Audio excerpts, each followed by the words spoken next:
Au nom du Père et du Fils et du Saint-Esprit. Amen. Je souhaite la bienvenue à chacun, à chacune qui nous accompagne pour ce temps de Lex Divina, les membres de vie, de l'Alliance, de la communauté Simon Super, amis, bienfaiteurs, des personnes que nous avons rencontrées dans nos missions, des personnes qui sont venues ici chez nous faire une retraite. Voilà, à tous, je souhaite la bienvenue et aussi de vous dire cette joie de pouvoir vraiment d'être avec vous pour ce temps de partage de la parole de Dieu. Aujourd'hui, la première lecture, nous sommes le 17 novembre, mardi 17 novembre, nous célébrons Sainte Élisabeth d'Hongrie. Et la première lecture, c'est Apocalypse 3, versets 1, 6 et du verset 14 au 22. À l'ange de l'église de Sardes, écrit: Ainsi parle celui qui possède les 7 esprits de Dieu, les 7 étoiles. Je connais ta conduite. Tu passes pour vivant, mais tu es mort. Réveille-toi, ranime ce qui te reste de vie défaillante. Non, je n'ai pas trouvé ta vie bien pleine aux yeux de mon Dieu. Allons, rappelle-toi comment tu as accueilli la parole. Garde-la et réponds-toi. Car si tu ne veilles pas, je viendrai comme un voleur, sans que tu saches à quelle heure je te surprendrai. À Sardes, néanmoins, quelques-uns des tiens n'ont pas souillé leurs vêtements. Ils m'accompagneront en blanc, car ils en sont dignes.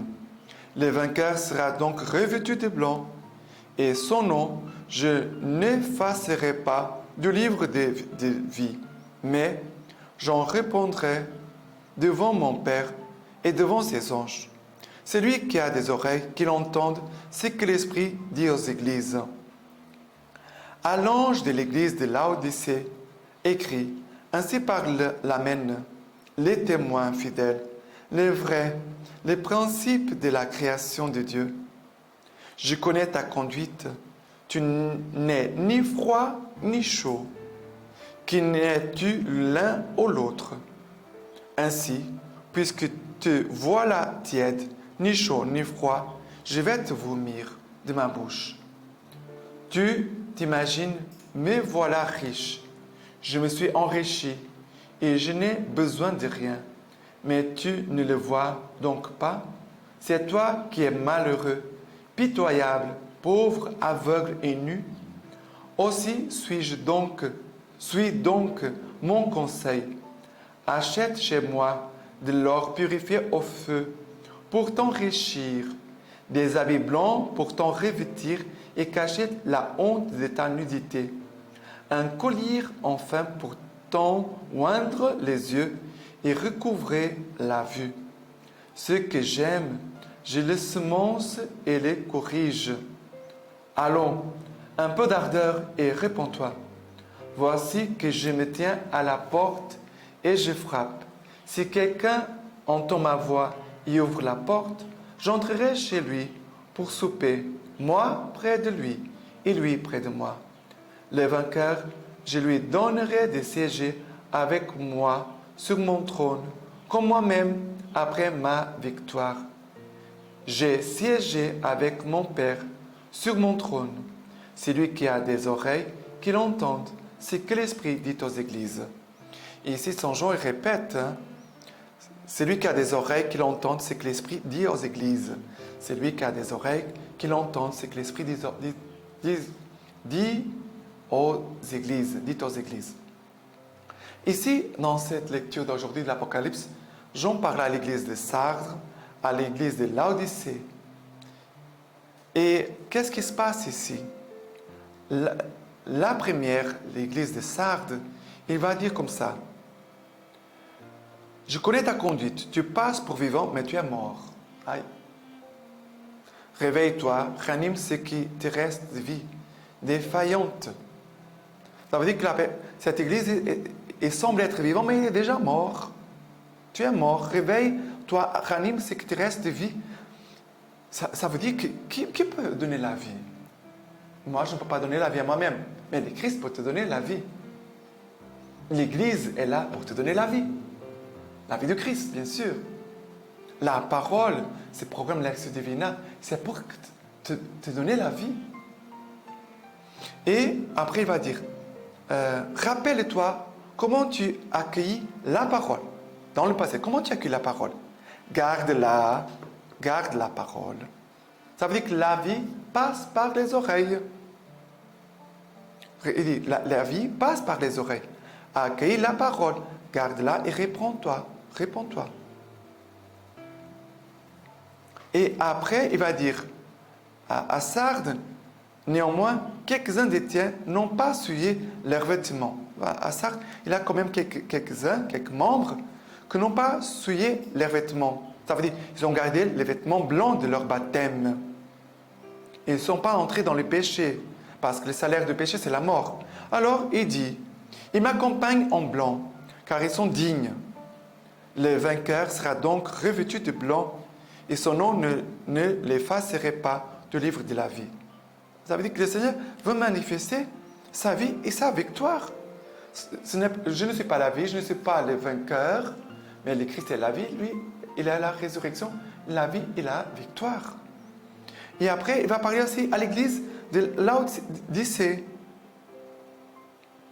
Il dit, je connais ta conduite, tu n'es ni froid ni chaud. Que n'es-tu l'un ou l'autre? Ainsi, puisque tu vois la tiède, ni chaud ni froid, je vais te vomir de ma bouche. Et ça, c'est quelque chose vraiment de grave. La tiédeur. C'est un péché très grave. Pourquoi? Parce que la personne, on peut dire parfois, peut pratiquer, d'avoir une vie religieuse à l'extérieur, mais son cœur est loin de Dieu. Ça veut dire qu'il a laissé tomber la parole de Dieu, la façon dont il écoute Dieu. Il est mort, comme dit ici. Il est déjà mort. Mais il vit quelque chose, n'est pas tout. Parce que le froid, c'est froid. Le chaud, c'est chaud. Le tiède, il est en milieu, c'est un mélange. Il y a beaucoup de personnes qui aiment vivre dans les mélanges. Non, tu dois vivre la foi catholique, la foi chrétienne, entièrement, avec ses exigences. Tu ne dois pas dire, non, ça, je vais mettre de côté. Non! Si tu as accueilli le Christ, tu dois accueillir le Christ entièrement, non pas par la moitié, en quelques parties de son corps. Tu dois accueillir le Christ entièrement. Et c'est le Christ que, bien sûr que de notre côté, il doit avoir une décision, une radicalité, de vouloir vraiment suivre le Christ et de tout donner, de le glorifier. Il y a une partie de notre vie, c'est notre responsabilité. Mais après, il a la grâce de Dieu. La grâce, c'est les deux. Mais pire, regardez, pire que les tièdes, ceux qui vivent un mélange, c'est pire, c'est la chose pire qu'il y a. Bon, ici, Jean dit, c'est préférable que tu sois chaud ou froid, mais pas tiède. Et ça, c'est quelque chose de grave, de vivre un pied dans le monde, dans les péchés, dans les choses mondaines, et un pied aussi dans l'Église, dans le Christ, dans la foi. Et il dit, tu t'imagines riche, mais tu ne vois pas que tu es malheureux, pitoyable, pauvre, aveugle, nu. Cette parole, elle est forte. Tu ne vois pas que tu es malheureux, pitoyable, pauvre, aveugle, nu. Et après, il dit, voilà, achète-toi de l'or purifié au feu, après des habits blancs pour te revêtir et cacher ta honte et ta nudité, et aussi un collier. Ici, il y a trois choses. L'or purifié, c'est ta foi qui doit être purifiée. Les habits blancs, ça concerne ta conduite, ta vie, tes actions. Et aussi, le collier, ça veut dire aussi les sacrements. Les sacrements qui viennent guérir mon aveuglement, qui ne me permettent pas de voir clair. Ok? Voilà. Ici, il y a beaucoup de choses. j'ai fini en disant, Jésus frappe toujours à notre porte, de notre cœur. Jésus frappe. Il nous dit, voici que je me tiens à la porte et je frappe. Si quelqu'un entend ma voix et ouvre la porte, j'entrerai chez lui pour souper, moi près de lui et lui près de moi. Cette phrase, c'est les versets 20, chapitre 3, verset 20. Voilà, je me tiens à la porte et je frappe. Et c'est vrai que Jésus, par sa parole, il vient chaque jour frapper à notre porte. Chaque jour, Jésus frappe à notre porte. Il veut rester avec nous. Jésus qui a l'initiative, il est en train de frapper à ta porte. Entends, ouvre et laisse-le entrer. Voilà. Maintenant, les psaumes d'aujourd'hui, c'est le psaume 15, 14, versets 2 à 5. C'est lui qui marche en parfait, c'est lui qui pratique la justice, dit la vérité de son cœur, sans laisser courir sa langue. Regardez, la vérité, vivre dans la vérité, et c'est aussi freiner sa langue, sans laisser courir sa langue. Parce qu'il y a beaucoup de choses, quand on tombe dans de certains péchés, à cause de notre langue. Et aussi parfois, on se cache la lumière. On se cache la lumière, on entre dans la mort. Ici. Qu'il ne laisse en rien son frère, ne jette pas d'insulte à son prochain. Ça veut dire qu'on a de l'amour envers nos frères. Le commandement de l'amour envers ton frère comme toi-même. Méprise du regard les réprouvés, mais honore les craignants du Seigneur. Je jure à ses dépens, qui jure à ses dépens sans se dédire. Ça veut dire qu'il est honnête. Ne prête pas son argent à l'enterrer. N'accepte rien pour nuire à l'innocent, qui fait ainsi jamais ne chancellera. Voilà. Ici, ça concerne beaucoup notre conduite, celui qui marche en parfait. Ça veut dire que celui qui veut vraiment suivre le Seigneur, qui ne veut pas rester ni dans la mort, qui ne veut pas rester ni dans la tiédeur, mais qui veut vraiment vivre une vie pleinement chrétienne. Et l'évangile d'aujourd'hui, l'évangile, c'est chapitre 19, Luc 19, versets 1 à 28. Pardon, 1 à 10, pardon. Entrez en Jéricho et traversez la ville.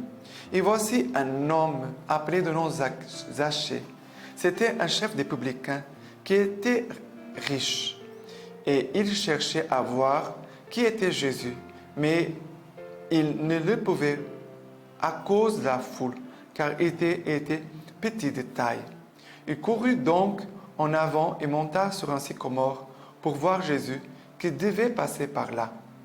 Arrivé à cet endroit, Jésus leva les yeux et lui dit, « Zachée, descends vite, car il me faut aujourd'hui demeurer chez toi. » Et vite il descendit et le reçut avec joie. Ce que voyant, tous murmuraient et disaient, « Il est allé loger chez un homme pécheur. » Mais Zachée, debout, dit au Seigneur, « Voici, Seigneur, je vais donner la moitié de mes biens aux pauvres. Et si j'ai extorqué quelque chose à quelqu'un, je lui rends le quadruple. » Et Jésus lui dit, « Aujourd'hui, le salut est arrivé pour cette maison, parce que lui aussi est un fils d'Abraham. Car le Fils de l'homme est venu chercher et sauver ce qui était perdu. » Regardez, hier on voyait l'aveugle de Jéricho, aujourd'hui nous avons un petit, quelqu'un qui n'arrive pas à voir Jésus. Mais qu'est-ce qui se passe? Zachée n'arrivait pas à voir Jésus, mais il écoutait aussi. Jésus était là en train de passer. Mais c'est quoi cette foule qui empêche de voir Jésus? Ce sont tous les péchés de Zachée, en fait. Zachée avait construit un mur de péchés qui l'empêchait de voir Jésus. Sa petite taille, bien sûr que c'est une chose physique, mais pour dire qu'il n'était pas dans la grâce de Dieu. Il n'était pas dans la grâce de Dieu. Il n'arrivait pas à voir. Mais qu'est-ce qui se passe? la grâce de Dieu, elle est surprenante. Le cœur a été déjà touché. Zachée, il dit, mais je ne peux pas rester comme ça. Parce que notre conscience, elle nous dit, et l'Esprit Saint aussi, que parlons-nous, nous dit, ça, ce n'est pas bon. Ça n'est pas de Dieu. Et alors, il court. C'est beau de voir. Il court en avant. Il monta sur un sycomore pour voir Jésus qui devait passer par là. Ça veut dire, il monte sur la parole. C'est la parole qui me soutient. La parole me soutient. Je monte sur un sycomore.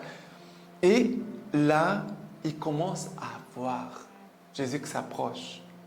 Ça veut dire que la parole me permet de voir Jésus. Il me permet de m'approcher de Jésus. Et là, qu'est-ce qui se passe? Ce n'est pas Zachée qui a parlé. Certainement, il était caché là dans l'arbre. Jésus qui passe, leva les yeux et voit ce fruit qui est mûr. Dans les arbres, souvent, on trouve des fruits. Zachée, c'était comme un fruit mûr, que maintenant, il était prêt pour recevoir la bonne nouvelle. Et Jésus va recueillir ce fruit en disant, Zachée, descends vite, car il me faut aujourd'hui demeurer chez toi. Et vite, toujours vite, il descend vite et reçut Jésus avec joie. C'est magnifique, c'est très beau. Et comment on voit que la conversion est entrée? Vraiment, Zachée voulait changer de vie. Regardez, les pécheurs qui étaient là, qui murmuraient, ce qu'ils voyaient, disaient, Jésus est allé se loger chez un homme pécheur. Mais en fait, c'était eux qui étaient des pécheurs. Ce n'était pas Zachée. Zachée commençait déjà à être un saint. Le chemin de sainteté était déjà en train d'être fait. Et Zachée, pour manifester vraiment Jésus, est entré chez moi. Et je veux qu'il reste avec moi pour toujours. Zachée va dire, Seigneur, je vais donner moitié de mes biens aux pauvres.